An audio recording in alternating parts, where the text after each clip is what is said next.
December 14, 1942. The tropical night over Iron Bottom. Sound lay heavy, damp, and thick with anticipation. Waves lapped against the hull of USS Washington as if the sea itself hesitated, sensing the coming storm. On the radar plot room deck, green phosphorescent traces bloomed on the screens, each line a silent harbinger of the Japanese fleet threading its way through darkness toward Guadal Canal. For the men in the room, every flickering dot represented lives, steel, and the fragile edge of control in a battle that could tip the Pacific war vice. Admiral Nova, Kondo's bombardment force, approached methodically, unwitting prey in a sea maid, treacherous by the ghosts of ships that had gone down in prior engagements. Ahead, the American task force, under Rear Admiral Willis Augustus Lee, 54 years old, Olympic shooting champion, and naval radar pioneer, waited with a cold, quiet precision. Lee had spent years convincing his peers that radar could be decisive, a notion met with skepticism, outright disbelief, and disdain.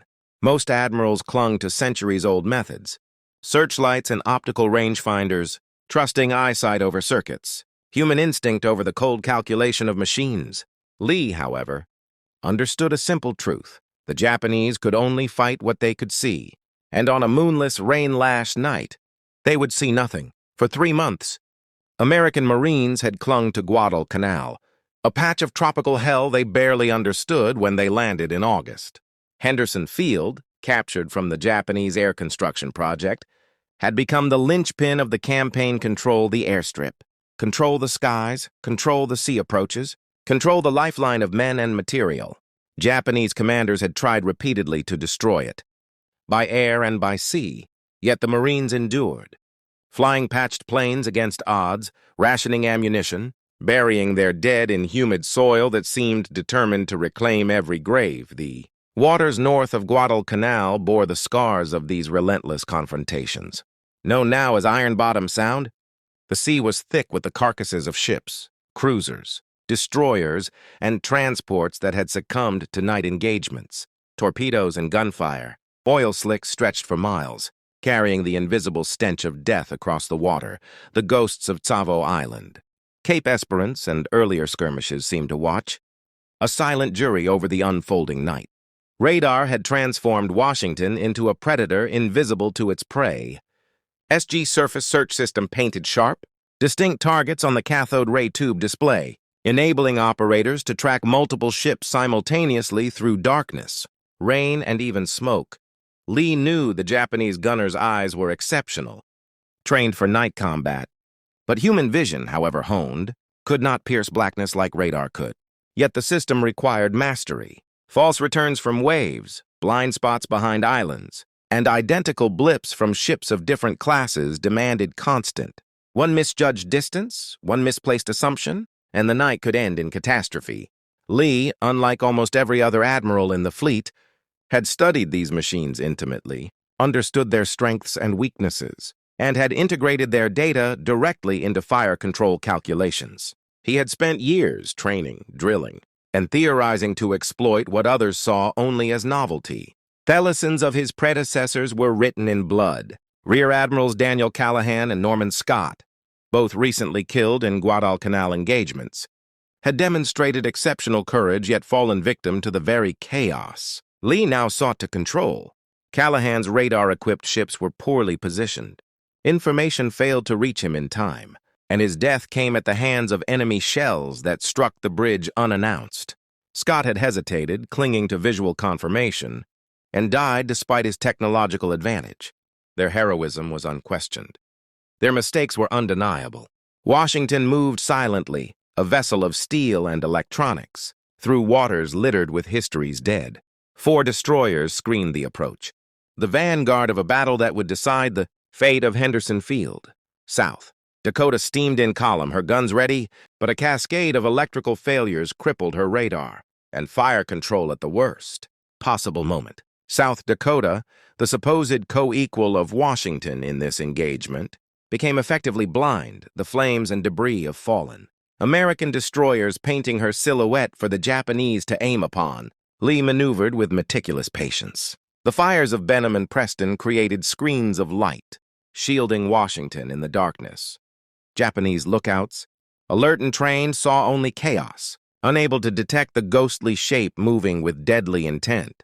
At exactly midnight, the SG radar identified Hiroshima at 8,400 yards point-blank range for 16-inch shells, yet invisible to the human eye. Captain Glenn Davis relayed the fire orders, and the main battery opened, 9 guns roaring, each shell a violent arc. Through the night toward a target only. Electronics could define. The night erupted in fire and water. Hiroshima's forward turrets and bridge exploded under precise, armor-piercing rounds.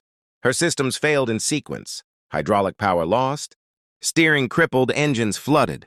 Every time Japanese gunners thought they found the American battleship, Washington shifted imperceptibly, guided by circuits and screens, moving with an intelligence the enemy could not comprehend. Hiroshima, designed to endure under fire, could not survive the technological precision Lee commanded. Within hours, she was listing abandoned, her crew rescued but her mission destroyed. The broader consequences rippled instantly. Henderson Field remained, the Marines supplied. The Japanese plan utterly nullified. The psychological impact was just as profound. Japanese forces learned that their night supremacy, honed over years, could be neutralized by a machine and the mind that mastered it. American admirals, once skeptical, now clamored for radar-equipped ships. Training programs accelerated. Combat information, nerve centers for war began to appear on vessels fleet-wide.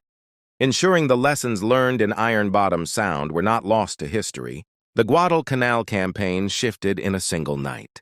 From aggressive advancement, the Japanese were forced to adopt high-speed supply runs, minimal engagements, and defensive strategies. The cumulative effect of Lee's mastery of radar and fire control was not just tactical. It was transformational, marking a turning point in the Pacific War. Ships, sailors, and entire doctrines were reshaped by what occurred in those hours, and the echo of the battle would influence every engagement thereafter. The waters calmed as dawn approached. Smoke drifted across Iron Bottom Sound, the silhouettes of destroyed vessels, the faint phosphorescence on the radar screens, and the exhausted crews moving through. Broken decks testified to a victory born of intelligence, training, and technological audacity. The battle had been won not by numbers, not by brute force, but by the precise exploitation of knowledge and machinery, a new kind of warfare emerging from the shadows of the old. The aftermath of Guadal Canal left a silence over the Pacific that felt almost unnatural. Months of relentless combat, punctuated by the roar of 16-inch guns and the hiss of torpedoes, had culminated in a night that proved the decisive power of technology over tradition. Yet the victory did not come without a haunting cost. On the beaches, in the jungles, and aboard the battered vessels, survival had been carved from the flesh of discipline, courage, and exhaustion. While Admiral Lee's name would be recorded in official histories, countless sailors and Marines remained anonymous shadows in the tropical heat, their faces etched with grime, salt, and loss. Washington, having emerged almost untouched from a hellstorm of steel and fire, now steamed cautiously back toward safer waters. Her radar operators, exhausted but unbowed, reviewed their plots again and again. Every contact, every firing solution, every splash observed through. Phosphorescent screens represented not just a tactical victory, but a life saved or a life lost if misread. For Lee, the victory was a mixture of triumph and solemn responsibility. He had orchestrated a symphony of destruction, yet every green blip on the screen reminded him of the human cost. There were no cheers in the command center, only the quiet hum of machines, the soft tapping of pens on logbooks, and the occasional whispered confirmation of a contact destroyed. Meanwhile, on the Japanese side, the psychological shock of Hiroshima's loss reverberated through every level of command.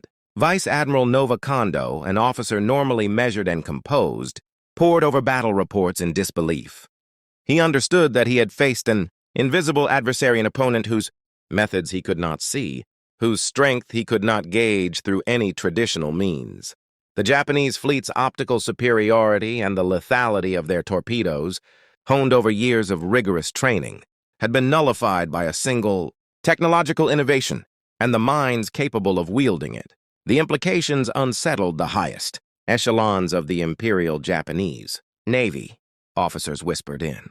corridors that the Americans have learned to fight in the dark. What was once a tactical advantage of their on-the-night engagement? The surprise strike had been turned against them. Across the Pacific, the ripple effects of Guadal Canal reshaped strategy and doctrine in real time. Admiral Chester Nimitz, stationed in Pearl Harbor, received Lee's after-action reports with meticulous attention. The language of the reports was clinical, technical, and precise, yet Nimitz understood the larger narrative they conveyed. American naval warfare had entered a new era. The meticulous integration of radar, fire control systems, and centralized combat information had demonstrated not merely effectiveness, but supremacy. It was no longer enough to rely on gunnery skill or aggressive maneuvering alone. Battles would be won by those who could see, understand, and control the battlefield faster than the enemy. Orders went out immediately to retrofit ships, to train officers, to ensure that no fleet moved without a full complement of radar, systems, and trained operators. The practical lessons from Guadal Canal were as urgent as they were revolutionary. Fleet commanders were instructed to consolidate information in dedicated combat information. Centers darkeneth, rooms deep inside armored hulls where radar screens glowed like distant stars. Here, plotting tables and radio circuits converged. From this nerve center, a single commander could grasp the entire tactical situation, see every friendly and enemy vessel, predict movements, and direct fire with almost prescient accuracy. The centralized coordination reduced reliance on guesswork, intuition, or the speed of human runners transmitting fragmented reports. Decisions that previously took minutes could now be executed in seconds. And the difference between success and annihilation was often measured in heartbeat intervals. Training programs became more than routine drills, they were crucibles. Officers and enlisted men alike were immersed in scenarios that simulated night. Engagements, torpedo ambushes, and rapid-fire coordination exercises. The integration of radar into these drills was exhaustive. Every operator learned to distinguish a real contact from sea clutter, to anticipate enemy movement, and to coordinate fire across multiple ships simultaneously. Within months, the lessons learned at Guadal Canal became doctrine, teaching future generations that information, properly interpreted and rapidly disseminated, could outweigh superior numbers or traditional tactical advantages. Even as the Americans adapted, the Japanese were forced into an existential reckoning. Their traditional methods, long considered unbeatable in the dark, now required fundamental revision. The long-lance torpedo, previously the jewel of their night-fighting doctrine, lost its decisive edge against radar-directed evasion. Lookouts, chosen for eyesight refined to near superhuman levels, found themselves outmatched by machines that could see through darkness, rain, and smoke.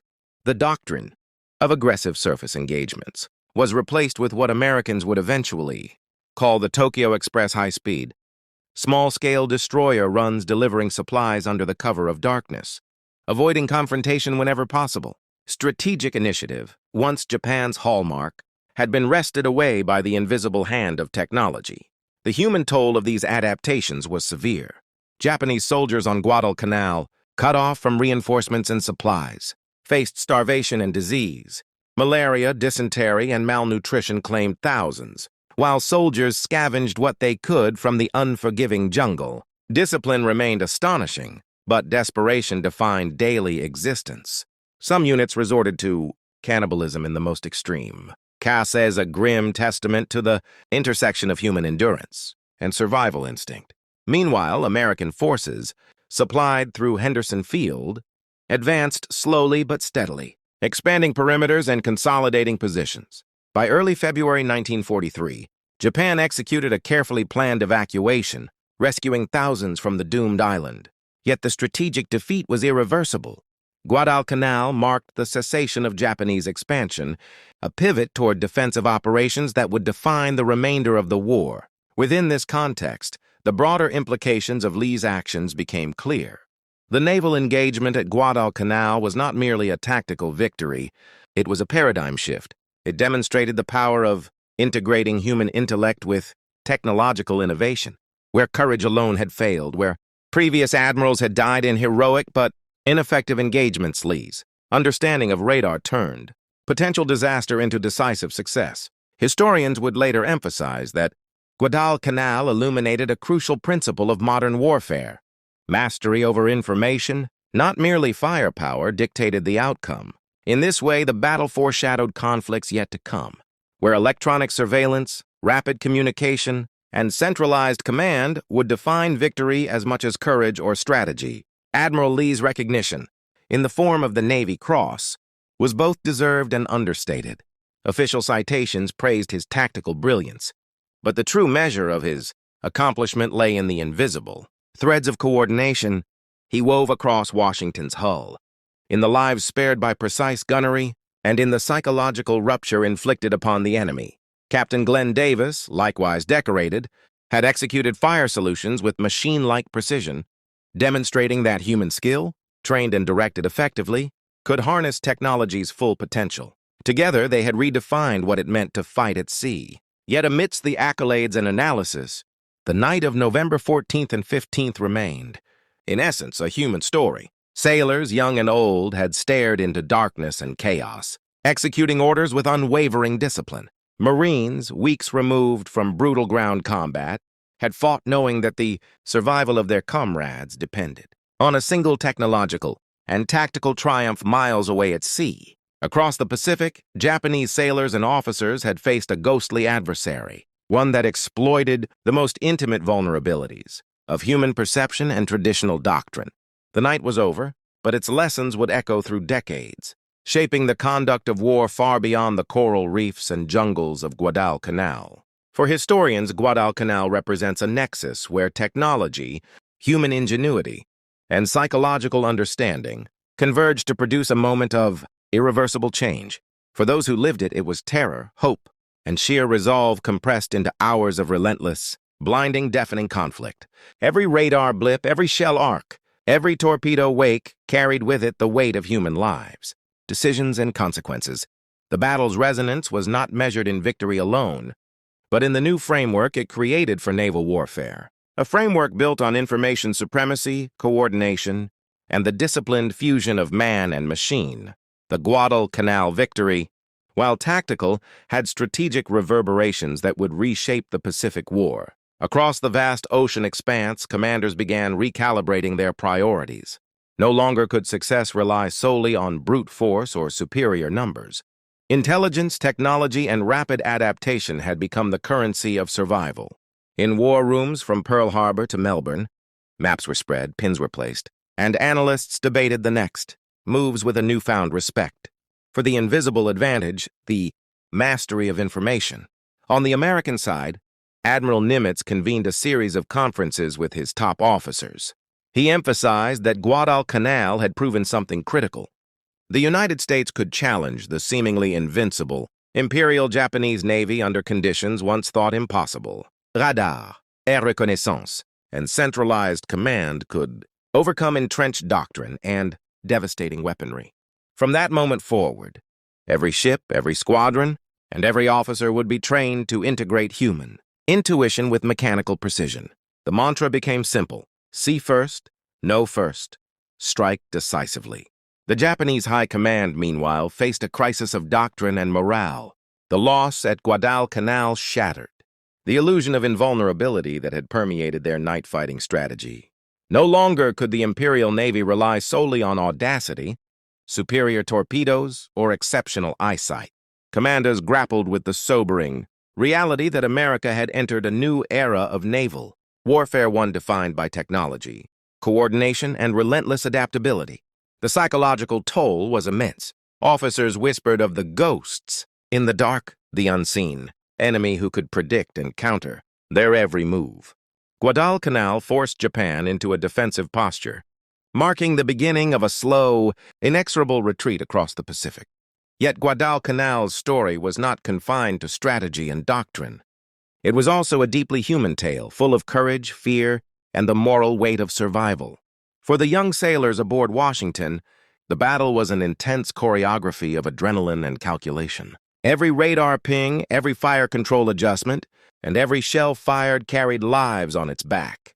The crew moved with silent precision, aware that a single error could cost hundreds of lives. The battle blurred hours into minutes and minutes into seconds, each moment a microcosm of tension, anticipation and resolve. Similarly, Japanese sailors faced the unforgiving calculus of warfare under conditions they had never fully mastered. Night, once their ally, had become a canvas for their own vulnerability. Ships were lost to unseen gunnery. Crews were forced to abandon doctrine that had served them for years. The shock of defeat. Cut deeper than physical losses, it shook the very foundation of confidence, revealing the limits of experience when confronted with innovation. Guadal Canal was a wake-up call that even the most disciplined and courageous forces could be undone by adaptation and intellect.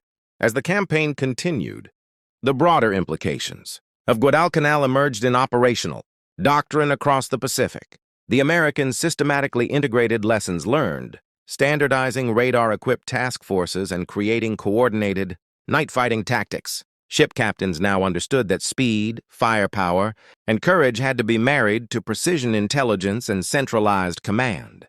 Training manuals were rewritten. Simulations were conducted under strict scrutiny. Every officer and enlisted man internalized a simple truth. The modern battlefield was not just physical, it was informational. Control the information and you control the fight. In parallel, Guadalcanal began to define the public perception of the war. Newsreels, dispatches, and personal letters painted a picture of American ingenuity and determination, overcoming adversity. Tales of bravery, technological mastery, and calculated risk traveled across continents, bolstering morale in a world weary of stalemate and attrition. The battle became a symbol of the United States' capacity to innovate, adapt, and prevail against seemingly insurmountable odds. Yet behind the headlines, the raw reality of human suffering remained a reminder that victory always came at a profound cost. The aftermath also catalyzed changes in ship design, communications, and battlefield coordination. American naval architects incorporated lessons from Guadal Canal into new warships' hardened hulls. Improved radar arrays and enhanced command centers became standard. Tactical exercises were no longer perfunctory. They were rigorous, data-driven rehearsals of combat scenarios where decision-making under pressure determined survival. Guadalcanal had become more than a battle. It was a blueprint for modern naval warfare, a touchstone for the interplay of human skill and technological advantage. For the individuals who fought, the experience left indelible marks. Sailors remembered the nights illuminated by tracer fire and flares, the deafening roars of guns, and the eerie green glow of radar screens that had guided them through chaos. Marines recalled the tension of holding ground in the face of relentless attacks, knowing that the outcome depended not only on their courage, but also on the invisible support of ships miles away. For Japanese soldiers and sailors, Guadalcanal was a bitter lesson in humility, a reminder that tradition, valor, and training alone could not secure victory against a foe that had learned to see in darkness. Ultimately, Guadalcanal transcended the immediate tactical and strategic outcomes. It became a defining moment in the evolution of warfare, demonstrating that mastery over technology, intelligence, and coordination could rewrite the rules of engagement. The battle underscored a timeless truth. In modern conflict, adaptation and innovation are as lethal as bullets and shells. It shaped the conduct of the Pacific Campaign and offered a template for generations of military leaders, forever altering how wars would be fought, remembered, and understood.